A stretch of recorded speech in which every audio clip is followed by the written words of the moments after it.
और चलिए शुरुआत करेंगे अहम खबर के साथ, जहां हिमाचल चुनाव को लेकर बीजेपी की बैठक जारी है, जिसकी अध्यक्षता सीएम जयराम ठाकुर कर रहे हैं। बैठक में केंद्रीय मंत्री अनुराग ठाकुर समेत हिमाचल बीजेपी के कई बड़े नेता शामिल हो रहे हैं। बैठक में उम्मीदवारों के नामों को लेकर मंथन किया जा रहा है। तो बड़ी खबर आपको बता दें, जहां हिमाचल विधानसभा चुनाव में नामों को लेकर मंथन करने के चलते ये बैठक हो रही है। इस बैठक की अध्यक्षता खुद मुख्यमंत्री जयराम ठाकुर कर रहे हैं। केंद्रीय मंत्री अनुराग ठाकुर भी इस बैठक में मौजूद हैं और नामों को लेकर मंथन हो रहा है। दिल्ली में बीजेपी की ये अहम बैठक चल रही है, जहां हिमाचल के बीजेपी के तमाम नेता इस बैठक में मौजूद हैं। केंद्रीय मंत्री अनुराग ठाकुर भी इस बैठक में मौजूद हैं। मुख्यमंत्री जयराम ठाकुर की अध्यक्षता में ये बैठक दिल्ली में इस वक्त चल रही है। केंद्रीय मंत्री अनुराग ठाकुर शामिल हैं और हिमाचल बीजेपी के तमाम बड़े नेता इस बैठक में शामिल हैं। आप देख सकते हैं तस्वीर, ये बैठक के अंदर से निकल कर आई है, जहां बीजेपी अध्यक्ष सुरेश कश्यप भी नजर आ रहे हैं। मुख्यमंत्री जयराम ठाकुर इस बैठक की अध्यक्षता कर रहे हैं और जिस तरीके से चुनावों की तारीखों का ऐलान हो चुका है, अब जल्द ही नामों की सूची जारी की जाएगी। उसी के मद्देनजर ये बैठक अपने आप में काफी अहम मानी जा रही है। हिमाचल में विधानसभा चुनाव में टिकट बंटवारे को लेकर बीजेपी के भीतर गुटबाजी भी देखने को मिल रही है। इसीलिए पार्टी हाईकमान ने उम्मीदवारों के बारे में फीडबैक लेने के लिए एक कार्यकारिणी सदस्यों और फ्रंटल संगठनों के चुनिंदा पदाधिकारियों से रविवार को वोटिंग भी कराई। ये वोटिंग प्रदेश के चारों संसदीय क्षेत्रों के मुख्यालयों शिमला, हमीरपुर, कांगड़ा और मंडी में कराई गई। इसमें 3467 पदाधिकारियों ने वोट देकर पार्टी कैंडिडेट्स को लेकर अपनी तीन चॉइस बताई। आज दिल्ली में बीजेपी की इलेक्शन कमेटी और बीजेपी की पार्लियामेंट्री बोर्ड की बैठक हो रही है।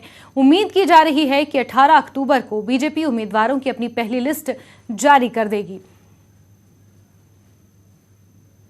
तो बड़ी खबर आपको बता रहे हैं, जहां उम्मीदवारों के बारे में फीडबैक लिया जा रहा है, बैठक चल रही है।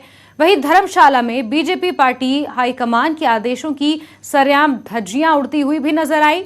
यहां धज्जियां एक चुनावी प्रक्रिया के दौरान उड़ाई गई। आपको बता दें कि संगठनात्मक जिलों के उम्मीदवार चुनने के लिए भेजी गई मतपेटियों में धक्का मुक्की देखने को मिली और जिस तरीके से हाईकमान ने आदेश दिया था कि संगठनात्मक क्षेत्रों में मतदान कराया जाए और हर एक नेता को उसके चॉइस के उम्मीदवार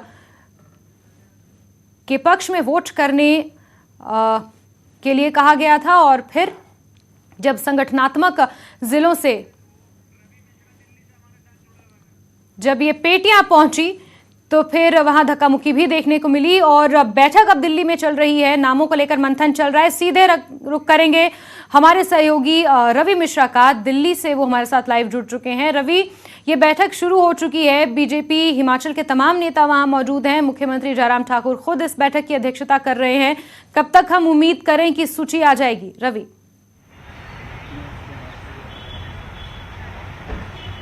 बिल्कुल जैस्मिन, बता देना चाहूंगा आपको कि हिमाचल के राजनीतिक दृष्टिकोण से देखें तो बेहद महत्वपूर्ण बैठक आज दिल्ली के हरियाणा भवन में होते हुए नजर आ रही है। तमाम हिमाचल के बीजेपी के तमाम बड़े नेता, खुद मुख्यमंत्री इस बैठक की अगुवाई ले रहे हैं। आपको दिखा दूं तस्वीरें कि इसी हरियाणा भवन में ये बैठक हो रही है। तकरीबन 11 बजे ये बैठक शुरू हुई। तमाम 68 के 68 सीटों पर यहाँ पर चिंतन मंथन विचार विमर्श किया जाएगा। प्रत्येक सीट पर बिंदुवार तरीके से हर नाम पर चर्चा की जा रही है। उसके बाद बीजेपी कोर ग्रुप की बैठक होगी, जिसमें आलाकमान के सामने तमाम नेता अपनी रिपोर्ट पेश करेंगे। रिपोर्ट में क्या कुछ रहेगा, क्योंकि समय बहुत कम रह गया है। ब्लॉक लेवल, बूथ लेवल पर तमाम लोगों को उतरना है चुनाव प्रसार के लिए, मगर जब तक कैंडिडेट की घोषणा नहीं होती है तब तक ये सब कुछ मुश्किल है। इसी कोशिश और कदो-कवायद में तमाम राजनीतिक दल लगे हुए हैं और जल्द ही बीजेपी की भी पहली लिस्ट, पहली सूची आ सकती है। तो वहीं दूसरी तरफ बात करें तो कांग्रेस की भी पहली सूची आ सकती है। पहली सूची में 68 के 68 नाम हो सकते हैं या फिर 40 से 50 नाम हो सकते हैं। क्योंकि समय कम रह गया है, तो दोनों पार्टी की बात करें, बीजेपी कांग्रेस की, तो दोनों की कोशिश ये रहेगी कि जल्द से जल्द अपने उम्मीदवारों की नाम की घोषणा करना।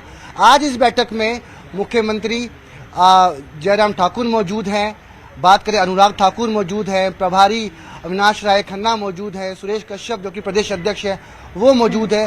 तमाम लोग यहाँ पर हर एक सीट पर बात करेंगे। देखिए 44 मौजूदा विधायक हैं भाजपा के, इनमें से किनको दोबारा चुनाव में उतारना है, किनकी टिकट कटेगी, किसको नया मौका मिलेगा।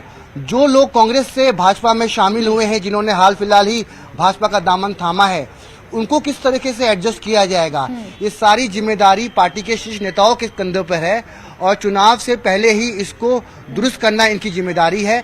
देखना दिलचस्प होगा कि इस बैठक में क्या चिंतन मंथन होता है। और आज शाम की जो कोर ग्रुप की बैठक है आलाकमान के रवि, साथ, जो एक भाजपा की रणनीति में इस बार बदलाव देखने को मिला कि पहली बार ऐसा हुआ कि अपनी पसंद के 3-3 उम्मीदवारों के नाम को मतपेटियों में डाला जाए और फिर वहां से ये जो पैनल है इस पर चिंतन मंथन किया जाएगा भाजपा आलाकमान द्वारा और फिर उम्मीदवार के नाम का चयन किया जाएगा। ये एक अलग रणनीति इस बार बीजेपी में देखने को मिली है, इसे कैसे देखा जाए?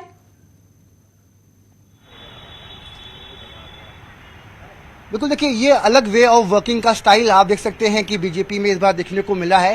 क्योंकि देखिए जो ग्राउंड लेवल पर आपस में पार्टी में तमाम जो नेता हैं जो टिकट के इच्छुक हैं मगर उनको टिकट नहीं मिलती है, तो कहीं ना कहीं पार्टी में धरातल पर अगर आप देखें तो आपसी मन मुटाव के कारण वो सीट का खामियाजा पार्टी को भुगतना पड़ सकता है। शायद यही वजह है कि हर एक नाम पर अगर 3 नाम होंगे तो तीनों नामों पर कौन कौन से नाम है और हर नाम पर समय दिया जाएगा, विचार विमर्श किया जाएगा, फीडबैक लिया जाएगा कि ये हमारा जिताऊ उम्मीदवार है या नहीं, अन्यथा इसकी टिकट काट दी जाएगी।